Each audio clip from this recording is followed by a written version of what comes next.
And he looked at me most strangely. He said, well, I'm glad, Governor, that something woke you up, because if they hadn't, you would have woken up certainly dead in the morning. And I'm telling this story in America. This is getting to the crescendo here. I'm telling this story in America to the Americans. And they like a good story there, by the way. You know, look at their last president, you know. Got to have my little dig around the bush, you understand. Beat around the bush. And here, someone was taking, with their camera and a filter, a picture of me on the rostrum, as some people have done this evening. Thank you very much. The gentleman over there with his camera, I think. Thank you. And you never know what may come out on it, because here was the most enormous orb. And if you look very carefully in there, I'm going to show you ears, nose, little mouth, and even whiskers. And I've looked at that most carefully under magnification, and that is the frontal face of my deceased cat, Barbie. So she appeared in this enormous orb to say, Dad, I'm still around, you know. And one thing I've learned over the years, as I get older, it's comforting. You can't bury love in a box. It's eternal, ladies and gentlemen. I think I can be forgiven for saying that in this wonderful holy town of yours, and spiritual town, and this spiritual company, that love is eternal. And if one thing that you want to, don't worry about bank accounts and pensions and things like that. Store up your category of love, not just with people, but with every living thing that you can touch and it can relate to you. I've even had microscopic life, like my slime mold, Matilda, change direction because I wanted her to move over into a perfect gradient of the side. Well, I wanted to take a particular measurement of a pseudopodium. That means a false foot, by the way, to non-initiated. Indeed. Okay. This is a real podium, by the way. You know. Oh, yes, I'm here. I'm getting ahead of myself here. Oh, I have to get ahead of myself, ladies and gentlemen. Here we have the old site of the chopping block at the Tower of London. Okay? And I was told there are lots of things floating about there. Go there with your filter, Harry. You're going to see a lot of things. My other psychical research friend has told me. They've seen a lot with their eyes, so I went with my camera. So I went to the site of this scaffold, and I thought, well, there's not going much on. There's just a memento there at Tower, the Tower Green bit. Yeah, Tower Green, I think it is. And here, you know, where the scaffold was. And I said to myself inside, looking through the camera, I wonder what it looked like when it was built. Now, as soon as I put that out to the universe, an answer came back in energy. Because there's the site, and of course, usually I've turned my camera to a different angle to get another aspect ratio. A post appears, not of a person, a phantasm of a post. Okay? And I thought, oh, it can't be. But I've got to get this photographed at a higher angle. So I raced across the courtyard and suddenly realized I was being chased by a group of Japanese tourists, probably wanting to know where this eccentric Englishman was going with his camera. So I was running up the tower steps and popping my camera against the window, which they're all behind me, trying to take pictures without my filter, by the way.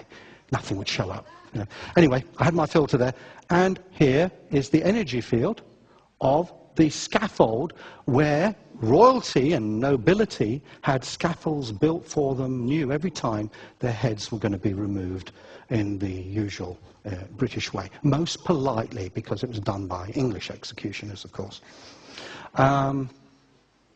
Keep the French in their swords, that's what I say.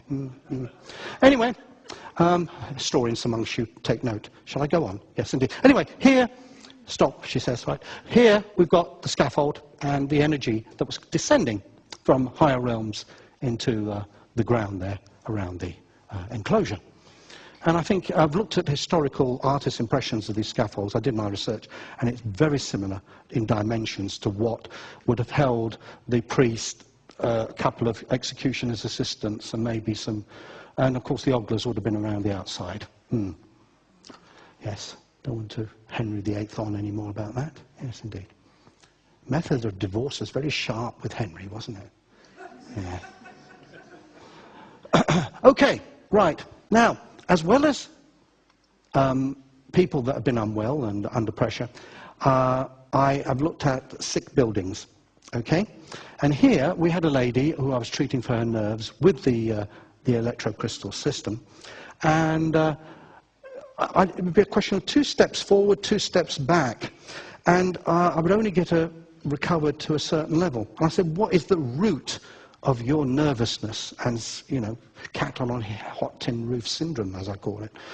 Somerset Morn, you know, wonderful, right? Yes. Where was I? Oh, right, okay. So I was invited. She said, my house is haunted. So I said, right, I'll come with my camera and we'll see what's haunting you, shall we? Please do, please do. So I turned up, and she says, when I sit down in the evenings in this settee, this is her office there, and it's all scrunched up. No one could stand here, by the way, I'm telling you that now. She said, out of nowhere, I feel a cool breeze coming from my right, and an invisible hand, I feel, will grab me. Oh, I said, that's not very nice. So let's see if I can. She said, yeah, I will see. So I had my camera there with my lens, and as you can see, the invisible hand turned up, grabbed her, she screamed and ran out the room. Right, I thought, you so-and-so. You know, disturbing a lovely English lady like this in her Tudor home, I'll sort you out. This is what I said to myself. And I made this announcement, you may be very good at bullying ladies and frightening children, because she had children, by the way, that had been frightened in the past with this thing. But try and scare me. Mistake. Don't do this. Because this is what happened. We saw this monk-like figure against the white wall appear. And I challenged it, and I went closer, snapping away, and I got too close, and I felt this invisible punch go into my stomach. Into my stomach, ladies and gentlemen.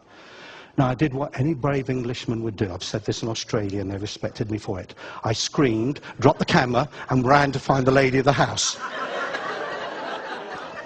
Who immediately, in the good old English tradition, made me a fine cup of English tea. Being suitably brave again, we went in to face the entity once more. And this time she said, well, you probably antagonized it. Try and be more polite, Harry. And I said, right, excuse me, I said, whoever's here, we want to find out more about what's worrying you and what you're doing to disturb this family. Can you please show yourself, please, please, in your true form? And I apologize for what happened earlier. You must apologize, being British, always. Even when you haven't done anything wrong. I find it helps, especially when you're in America. Okay, and as you can see, the discarnate entity fully manifested. Now, I have to tell you, it's very low light, okay? Low, too much light disturbs. But here, we can make out the face of a young youth with long hair, we believe, a waistcoat, frilled sleeves, and hands moving. I'm sorry about the lights being here, they're losing contrast a little bit on the screen, but lights coming up like this as if to say, go no further, come no further, close to me with that infernal device. And I later found out from mediums they were meaning the camera. I was seen as a one-eyed monster with my Nikon F reflex camera. Beautiful camera. Best one of the best cameras ever made. Of course, there's the Hasselblad 500 CM. Which, yeah, I'll carry on. Anyway, you need a good camera. Now, with digitals, you can get even further and more sensitivity with the lower ASA levels. I was using something like 800 ASA film in these days. But there's the film, hands coming up to say, come no further. And we backed off. And then I said, well, later on another day, I said, where else do you get these manifestations? You see things and feel things. She said, upstairs in the drawing room, there's a long settee. Against that are mirrors, which reflect into the room. And sometimes the children are scared by things, and myself too, with what they see in the mirror.